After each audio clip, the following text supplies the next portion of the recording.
Good afternoon, everyone, and welcome to Center for Healthy Sex's monthly webinar for Mirror of Intimacy, Daily Meditations for Emotional and Erotic Intelligence. I'm Dr. Alexandra Katehakis, Clinical Director of Center for Healthy Sex, and I'm here today with you live from Los Angeles. So happy July 1st, everyone. I think it's the most exciting time of year. Summer's a time for fun and for play and hopefully new romance or rekindling current romance. And today we're going to talk about a topic I'm very interested in called identification. And so this is a rather esoteric topic, I think, but one that is meaty if we really dig into it. Our intake counselors are standing by if you have any questions about sex, love, relationship, or anything else on the sexual spectrum. And that number is 310-843-9902. So Melanie Joy gives us our quotation for today, and she says, "To identify with others is to see something of yourself in them, and to see something of them in yourself, even if the only thing you identify with is the desire to be free from suffering." And I've always thought that love was just a tiny bit narcissistic for that very reason, that we're looking for someone who reminds us of our own self, and who we also see something of our own self in. And we call that having something in common. And so when I think about what we're seeking often in relationship is a sense of safety from another. We want to know if that person is going to take care of us and have our back and make sure that we're okay. And oftentimes we want to provide the same kind of comfort and secure functioning with the other. And so we talk about a lot about this notion of love, and poets and great writers have been writing about love from the beginning of time, but even the statement, "I love you," starts with the declaration of I who am my own very self, I who have this identity that I'm either in touch with or I'm not in touch with. And there was something funny that happened in the last social revolution in the 60s where, people were talking about having a crisis of identity, and people that weren't, on the forefront of this movement didn't understand what people were talking about, and that just seemed so hippie-ish and not something people could understand. But I think increasingly, people recognize probably around their late 20s, early 30s that they know who they are, but they don't really know who they are. And having a crisis of identity happens again in midlife because so many things are changing in midlife. And we used to think that an identity crisis meant that you got rid of your current partner and you bought an expensive fast car, and you were recapturing your youth. But really, I think it's a phase of life where we're asking ourselves vital questions about, where do I go from here? Who am I now? And I think these questions get asked every decade if we're really intending our lives. If we're not intentional, we sort of wake up one day. My grandmother used to say this: you're going to wake up one day and be old. And it happens. It's like, boy, you just pop up one day and you're 40, 50, 60, 70, and you wonder, how did that happen? Where did all the time go? But when you're really intending your life, and you're really asking the question of, who am I today? What are my likes? What are my dislikes? How do I know myself? That's a very different orientation and perception towards life. So we can start by recognizing that we have to identify or develop a personal identity beyond what we wear or what we have or what we do for a living. If you didn't have the career you have or the job you have, and you met somebody in a foreign place and they asked you about yourself, what would you tell them? Because oftentimes the first question people ask, at least in the States, is, what do you do for a living? My experience in Europe is that people don't ask that right off the bat. They tend to ask different questions about, where you come from or where you're traveling to, or, maybe what cool places you've been to this summer in your travels. But they don't usually lead with, what's your profession or what do you do? So if identifying with another starts with having my own personal identity, then we start to realize that life doesn't just happen because of me and who I am. And this is the paradox in this notion of identification, is that you have to solidly know who you are, but you also have to be interested in the other. So there's an ancient philosophy called solipsism, and that's the idea that that the universe can only be known through the knower's unique perception. And there's something about that that I think rings true, is that our perception is our reality. And that's one of the tenets that Pia Mellody talks about in her ideas about love addiction and codependency, is that we create our own reality. Our perception is our reality. If I think that you are mad at me and you're not mad at me, and my perception is you're mad at me, then I'm going to feel that way. But to only construct life that way is rather self-centered, and it doesn't take in other possibilities. So that's what I think the challenge of this notion of identity is questioning for us, is who am I, but who is the other? And yes, my perception of the day-to-day is that it's hot, but that doesn't mean it's absolutely hot. Someone else might think it's lovely. So who's really right and what's really true? So people who also grow up in a family where they weren't allowed much autonomy, where they're preoccupied in their attachment style, as we say, where they're constantly clinging to another and wanting another to give them their identity, and they don't like that people have separate interests in the relationship, or they get threatened by their partner's interest. If their partner's interested in, let's say, for many women, it could be a sport. Like their partner likes to go biking with their friends, or likes to play bowling occasionally on a Saturday night, or, does things that she's not interested in. The person who's preoccupied with the relationship or very enmeshed with the relationship is going to feel threatened by those independent pursuits. And so that is someone who's lacking an identity short of what the other person brings them. And this idea that we should only get our identity from our relationships is a relatively new phenomenon in the 21st century. There was a time when people got their identity from the village they lived in, and the purpose they served there, and the community they served, and being a parent, being a helper in the community, perhaps having a job. Like, there are all these different ways that we cobble together our identity.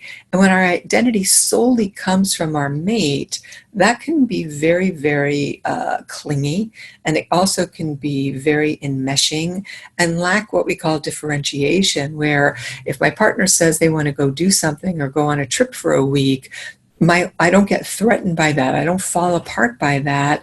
I'm actually happy for them that they're going out to explore an aspect of themselves that I don't really have that much interested in, or I'm only interested because they're interested in it and I want them to be happy, but I myself am not really that into it. So just like I might want to go take, let's say, a cooking class. If my partner's not interested in cooking, I shouldn't be angry at my partner or expect him or her to come to the class anyway, or feel like a martyr because of it. I should go find people that love to do that also, so I can share that with other people. So this is what I mean about having your own unique perspective, your own unique identity, and being able to share it with another, but not be threatened or angry because the other doesn't share it also. So if you have any questions along the way about what I'm talking about or what I'm pointing to, please type them in the chat box so we can make this more of an interactive conversation. So when people identify themselves narcissistically through their own personal preferences or either patriotic allegiances, meaning I'm right and everybody else is wrong. If you don't align with my value systems, if you don't believe what I believe, then you're wrong. That becomes a problem because there's a superficial way of cobbling self-one together that says this is the right way to be. It's not just superficial, it's actually quite rigid. to say that if you don't believe what I believe, if your social values don't align with my social values, if your religious values don't align with my religious values, if your political values don't align with my political values, you are therefore wrong, is incredibly, I think, narcissistic and power grabbing, because it's closed. It's a system that is shut down. It lacks curiosity. And while I'm talking about personal identity here, I think we can relate to this phenomenon in our culture sociopolitically right now, that we're becoming more shut down, less curious, less open about differences, and much more rigid, and really self-righteous, I would say, even nationally. And I think that creates a problem, because it doesn't allow us to identify with a universal human experience. And that, I think, creates much more curiosity and much more empathy. And when we think about that, even in our relationships, we limit ourselves as to who we might have as a friend, or who we might fall in love with, because we have this superficial, rigid idea about who can and can't be my friend based on what they look like, what color their skin is, what their gender is, what their sexual orientation is, how much money they make. I mean, the list goes on and on and on, what their religious and political beliefs are, as opposed to having people and friends that are diverse, that really stretch us to see that the human experience comes in a multitude of configurations, all of which are curious and interesting and different than we are, but it doesn't make them wrong at all. So this means that if we're coming from our little sheltered bubble, our little closed bubble, we're going to only attract like. And if we step out of that sheltered familiarity, we really step into the unknown, then we see that humanity comes in a myriad of shapes and sizes, as I said previously. And in so doing, then we start to define ourselves more broadly, as opposed to, in this narrow way. And when we define ourselves more broadly, we're going to have the experience of a much richer human experience. I think people shut themselves down out of rigidity because they're afraid. They're afraid of difference. They don't understand difference, and it's foreign to them or repugnant, as opposed to saying, what about this is so off-putting to me? And I've talked about this before with sexual preferences also, with sexual styles and trying on different sexual experiences, you name it, that initially it might seem odd, but if we get curious, we become open to it. So someone says, my partner and I seem to have healthy identification in terms of independence and sharing interest with others when we don't have an interest in each other's pursuits. Neither of us are threatened by time apart. We may actually err on the side of doing this to an unhealthy degree, as we have no intimacy and no sex life. We've been together 10 years, married for 7. Any thoughts on this dynamic? Well, I'm glad you bring that up, because with people that are possibly avoidant in their attachment styles, they can get too much on separate tracks where they're living separate lives under the same roof and not intersecting, like a Venn diagram where it intersects when it comes to intimacy and sex, really shifts the dynamic to a less personal, less soulfully connected one, less one where you really have a fully integrated life. And it sounds like you're very close to be able to giving each other the space to identify yourselves and explore who you are. But it sounds like you're not really sharing it with each other when it comes to this close-in intimacy of who am I? And it's in the sexual arena that we can actually experience the expansiveness of having independent interests without words, because we feel vital internally. We feel sexually alive internally, which is a vitality state. Perhaps our bodies feel good or strong because we're doing things that are physical, like swimming or sailing or bike riding or exercising.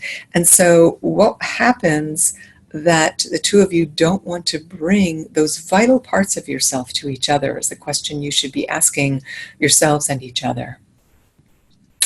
And someone says, what are some ways we can get in touch with our thoughts and feelings, ways to figure out or establish our identity if we don't know yet? Well, I think doing things that are challenging, like, for example, creating a vision board is one way to do it. To ask yourself, if I could see myself, if I could see my life 3 years from now or 5 years from now. Sometimes 5 years is hard to see out, but 3 years from now, what would I be doing differently? What would I have that I don't have now? And I think it's useful to draw the answer to this question or to make a collage, to get a piece of poster board and to get a stack of magazines and start cutting out pictures that appeal to you. So they can be colors, they can be feeling tones, like a palm tree, on an ocean and breezing in the light summer breeze, or blowing rather in the breeze. And after you just intuitively choose these pictures, then go back and ask yourself, what does this mean to me? What am I looking for? Maybe it's more health and well-being. Maybe I want balance. Maybe I want to paint because I always promised myself I would paint and I don't do that. Maybe I want to put all my stuff in storage and travel for a year. Maybe I want to change jobs. Like, what is it that is calling to me? What calls to my soul and to my very sense of self? And it may be a radical departure from what you're doing. I have colleagues who have shut down their therapy practices and gone to work with, Habitat for Humanity for a year, or gone to give service in other places where they are needed in a different way. And that's pretty radical as an adult to say, I'm shifting. Or it may be that you want to go back to school. You might want to go learn something new or change careers. And then after you either write down what your vision is. I prefer drawing or pictures because I think you're activating the right brain and the left doesn't get in the way of the quote shoulds in the world. Then ask yourself, what are my current obstacles? What are the things that are in my way from doing this right now? And then what are the things I can commit to doing this month to whittle away at those obstacles? So that makes it a bit of an action board also. So first is the vision of, what do I envision? What do I want? What would I like? The second column would be, what are the obstacles that are in my way? And the third thing is, what one thing can I do? What one action can I take this month to start to move myself in the process or in the direction I want to move in? And someone writes, how can one have a solid identity without solid values? And if we have solid values, that tends to create a more narrow narcissistic, so where's the balance? I don't agree that values create narcissism or rigidity or a closing in. I think values are part of the bedrock of who we are, and sometimes people who don't have a solid identity don't know what they value. And so getting clear about your values does not mean that you're narcissistic. It just means you know that you value honesty, integrity, a sense of adventure. You value truthfulness. You value intellect or intellectual growth and development. You value humor. And so you know these things are true for you. So if you date someone who's just humorless, or who can't keep up with you intellectually and you know you're going to be bored, or who's a real homebody and you're a real adventurer, this is just data for you as you go forward in your process. So you're not going to find someone who's exactly like you, but you do want to find someone who shares the same values you share, because that will allow you then to start to cultivate more of your identity independently of them and together with them. And someone writes, I'm in a relationship with someone who I believe has less of a sense of themselves than I do. She often enmeshes with my life and desires even when she wouldn't otherwise be interested in them. On the surface, this appears to be loving, but I fear she might become resentful or that I might feel smothered. What are some ways I can encourage her towards her own self? Well, I think first by sitting down and talking to her about these concerns, that you appreciate that she is, such a close companion and she wants to be with you, and that maybe her identification with your values actually has helped her grow because she's doing things maybe she never would have done before. But to tell her what your concerns are, to be really rigorously honest with your worry that, over time, she's going to feel obligated to do the things that you do, and she might start to resent that you're even doing them, and that you also might start to feel like you don't have space for your own independence or to do things that you would enjoy doing with your own or with friends, which should not be threatening to another person at all. We all need friends. We all need different perspectives. We all need different input of people that help us figure out who we are. And so I would encourage her to get into her own therapy if she's really struggling with her identity, or to pick up some hobbies of her own, or take classes and things that she would be interested in, so that she's enriching herself, so she's bringing something back to the relationship. I know in my own relationship that, well, first of all, there's so much information in the world that I would know half of what I know if it weren't for my partner, and vice versa. We read different kinds of books. We attend different kinds of pursuits. And so we're always bringing things back to each other about, hey, did you hear this? Or I heard about this? Or what do you think about that? Or I'd like to do this. What do you think? Then we're more in this kind of collaborative, rich friendship, as opposed to being emotional Siamese twins, where we're always just doing everything together all the time. Now, that may be somebody else's tendency, but if it's not your tendency, you have to be able to find a middle ground with that person. And then someone says, I'm at a point in my life where dating and relationships have traumatized me, and thus I interact with men on a level of fear, mostly fear of abandonment, but I don't feel like I'm having an identity crisis. I just would like to find my life partner, but I'm scared of getting to know potential partners for screwing it up.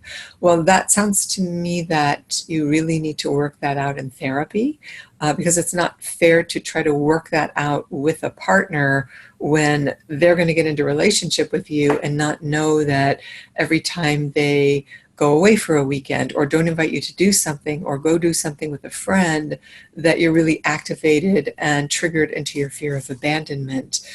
So that would tell me that you're not really ready for a relationship if you haven't done that deeper work. And then someone's asking about, how does sexual abuse affect identity in an intimate relationship? Well, I think if you haven't resolved the trauma, it affects it and impacts it greatly, because it will come alive in either interpersonal interactions, or it will come alive in your sex life, and then your partner is left to deal with that, and they have no idea what's going on. So you either have to let your partner know in detail what your triggers are on the front end, and you have to know what those triggers are, or you really need to work that out again through doing long-term, deeper psychotherapy, because there's no workaround with these matters. When it comes to sexual abuse or profound identity disturbances or abandonment disturbances, if you don't work those things out in your own personal therapy over time, it's really not fair to just show up in a relationship with them and expect a partner to be able to help us or fix this. This is really your own personal deep work. And the whole point of that is that you go back and, rescue that child that was hurt or abandoned and bring them into the present through integrative work. And then you'll know who you are. Then you will have reclaimed your identity. Someone says, I like the exercise of figuring out what we have in common with one another before having arguments or discussions, especially when it comes to very personal topics like politics and identity. Thoughts on this, or tips on how you do this if you agree? So figuring out what we have in common with the other before having arguments or discussions.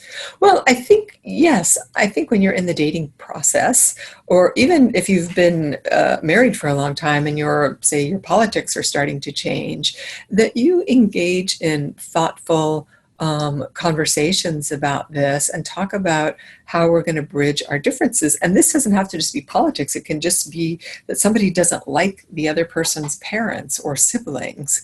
And how are we going to negotiate these waters? How are we going to talk about these things in a way that isn't offensive to the other person, but that the person who doesn't like that in-law gets to have voice to it and gets to figure out a way to be, with the family, but not having to sacrifice too much of themselves. So that may be that, when we go home for Thanksgiving, if, let's say, I don't like one of your siblings or your parents or somebody, that I know that I'm going to take that time to go see an art exhibit in town that I want to see, or maybe go shopping, or go to a movie, or go for a swim at the beach if you live in a warm climate, that I'm going to go do something for myself that gives me space to commune with myself so I can be in the situation that's not optimal for me.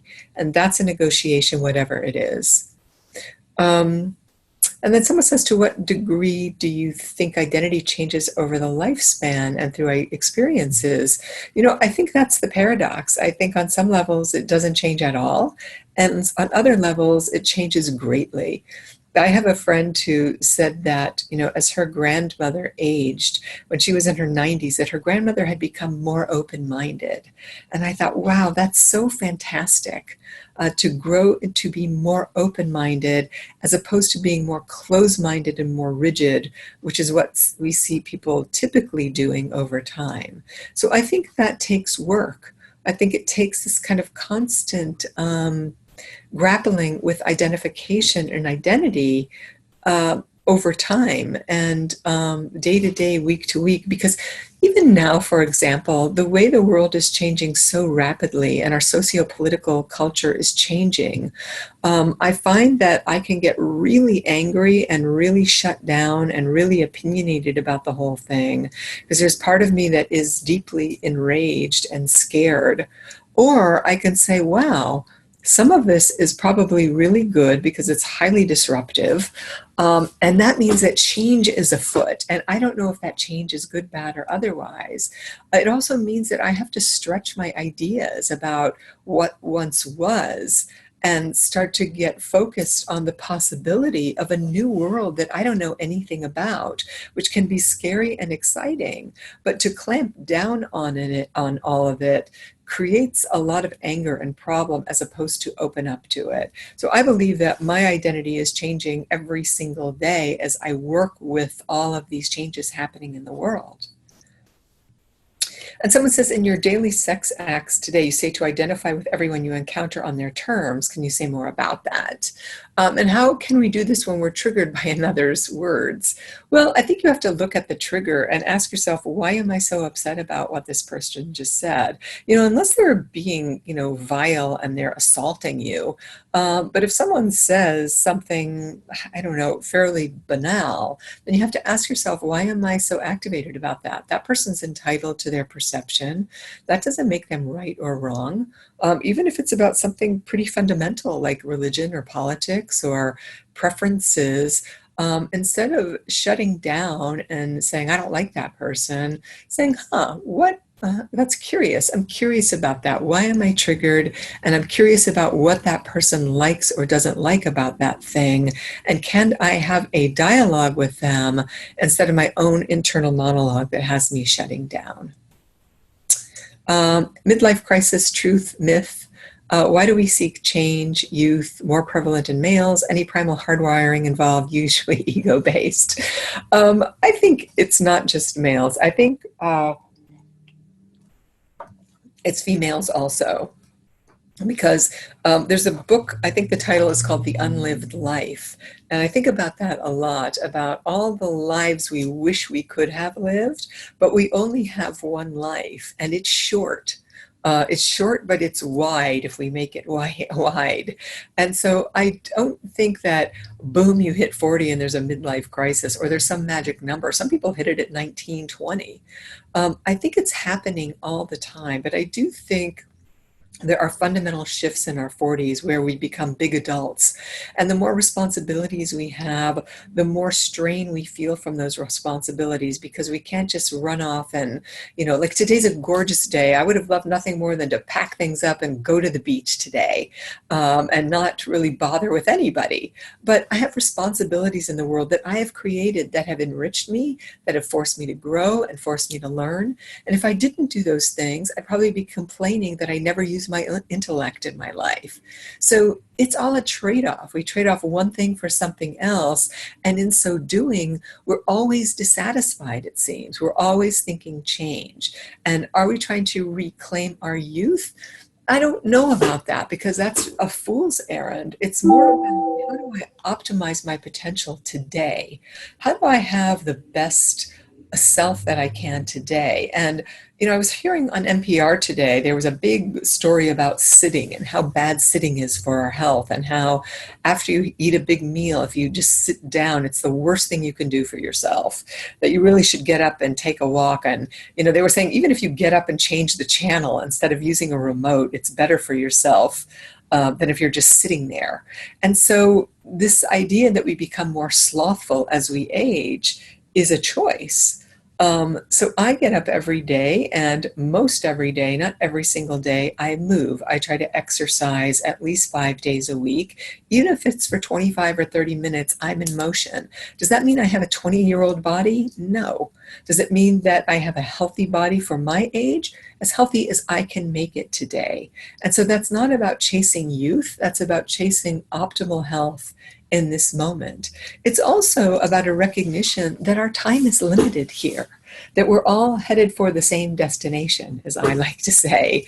And so as we age, we have to start to sort of declutter our psyches and start to say no to the things that don't bring us a sense of how we want to live our lives. At the end of your life, what do you want to say about it? Do you want to say, wow, that was a fantastic ride? Do you want to say, I worked too much, or I stayed in the same job because I was afraid? Do you want to say, I stayed married to somebody because I was afraid to leave them, or they weren't the right person for me, or I made excuses my whole life? Or do you want to know that you stepped off into the unknown at the times it was most frightening, because you wanted to stretch yourself and feel your growth edges in ways that were really challenging for you? And I'm not talking about being reckless here either. I'm not. I'm talking about having the courage to change the things that you can change, and having the wisdom to know the difference, as the Serenity Prayer says. So it's about being adventurous and taking risks, but also being calculated and prudent about all of it. So someone says, I find myself pursuing dreams and desires of my younger self that I no longer agree with. Right. That's like trying to wear the clothes that you wore in your 20s when you're, 50, and going, yeah, that's still cute. I still like those things, but they look kind of ridiculous on me now. So of course I do not come to realize that I no longer want these things until I've already achieved them. I do not come to realize that, yeah, so right, once you achieve them, right. Is there a way I can avoid this? I'd prefer to obtain what my current self wants versus what I wanted as a child or a teenager. Do I need to do a hard reset on my dreams and desires? And I think the answer to that is yes. Right, because if there's some point where our dreams and desires, we have to close the door on that and say, you know what, I got what I got, and can I want what I have? Or is what I have no longer what I want? But trying to get back to something else is really going in a reverse decision. I mean, I've had this conversation endlessly with many women I know who thought they were going to have, and this is, kind of a gross generality, but thought they were going to have the kind of white picket fence with the 2 kids and the 2 cars and the happily ever after story and kind of the dream house and all of that. And they got some version of it, but it wasn't the fantasy version of it, because I don't know that anybody gets the fantasy version of it. And so to keep complaining today that I didn't get that version of it means that I'm absolutely not in gratitude for what I do have today and for the possibility of what I can have. And so you must drop the dreams and desires of the past, and also, grieve the loss of your youth and what you didn't get, and start to look towards, well, what can I do? For me, if I can't travel the world with a backpack and hiking every mountain in the world because I physically can't do it now, to keep longing for that is sort of dissociative. It's sort of living in a situation that's not based in reality. But I can take some hiking trips, ones that I can get in shape for and I can do. And so see if you can bring yourself more into reality about what are today's hopes, dreams, and desires, and what can you achieve for your future. And someone says here, I hear you saying there's no room for insecurities when our partner wants to develop their sense of self outside of our relationship. No, I didn't say that. I just said you need to check them, and ask yourself, why am I threatened by this thing? My partner and I have both been unfaithful in previous relationships. We even came together while in the midst of being in other relationships. So those insecurities feel like mountains to climb. What is the process by which we can scale those insecurities and claim those fears of losing our connection in the same way we both experienced before? Well, I would say that's an inside job, that both of you have to individually make commitments to yourself that you're not going to be unfaithful again. That you've made a commitment to yourself that if you desire to leave the relationship or want to have sex with someone else, that the first person you're going to tell is your partner, and that you're going to have constructive conversations about that, and maybe even look at your relationship and whether or not the relationship is structured the way you want it. Because if you've structured it as a monogamous committed relationship and one or both of you are thinking about having sex with other people, then you need to restructure it. So you have to get honest with yourself first, and you've got to make a vow, a commitment that you will tell each other if you're interested in being sexual with somebody else. Because without that, you really don't have any trust. And where there's no trust, there's no safety. So I'm making the leap or making the assumption that people have safety in their relationship and they can therefore trust. And when you trust, you respect the other person. You wouldn't dare breach the agreement you have without going back to your person and saying, hi, I'm not sure this is right for me, or I've been thinking about doing this or that, or yeah, you said I could go, to Hawaii with my girlfriends for a week, but I'm thinking I might want to, if I'm there and, I'm having a good time and there's some guy there that I want to be with, more often than not, I'm thinking about wanting to be with other men. What do you think about that? What would that be like if I did that? I'm not saying I'm going to do it. I'm just telling you I'm starting to have this longing and I want to have a conversation about it. And that's what it means to be an adult. And that's what it means to know who you are and share that with your partner, as opposed to engaging in secrets and lies, and that which becomes abusive really to both parties. An attendee asks, what are your views on change and growth and recovery from impulsive behavior that affected my intimate and occupational aspects of my life? My views on change and growth? I don't understand this question, so I'm not sure how to answer that question. So maybe you can retype it in a way that's clear. Okay, so as I said, people can participate in support groups. They can participate in community events. They can try new hobbies, new experiences that they can bring back to their partner. Or you can do things together, even if you want to try a workshop together that one person is more interested in than the other, then we're supporting that person in their endeavor, but it doesn't mean that we want to do that thing, but we'll certainly learn something about ourselves in those endeavors. And when we let down our guard, we start to uncover our shared humanity. We start to recognize that, wow, when I'm cut, I bleed the same blood as you do. And it doesn't matter your ethnicity, your sexual orientation, what country you come from, what language you speak, what your sexual anything is, that we all share a common humanity. And when we do that, we can start to stop disregarding other people, and start to expose our own psychological blind spots. And then we identify with other people's trials and tribulations, and we start to discover truths that we didn't know before, that have never been brought to life. And, this sort of heinous crimes against humanity that go on all over the world as we speak happen because people don't have empathy for other people. I mean, how could you possibly separate children from their families ever under any circumstances if you had empathy? If you really identified with a common humanity? How could you shoot another human being? How could you blow somebody else up when you recognize that that's your very own self you're blowing up?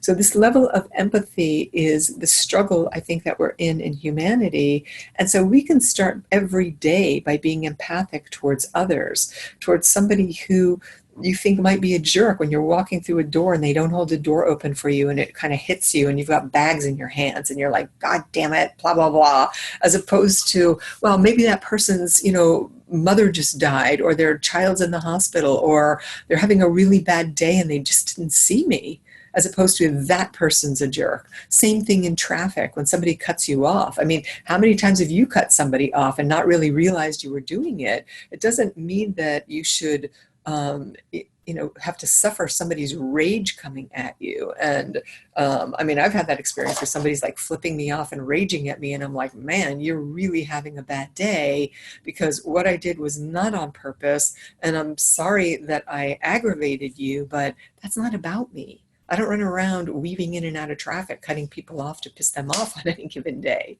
So having some grace towards another person and forgiving them is a way that you can stop judging others.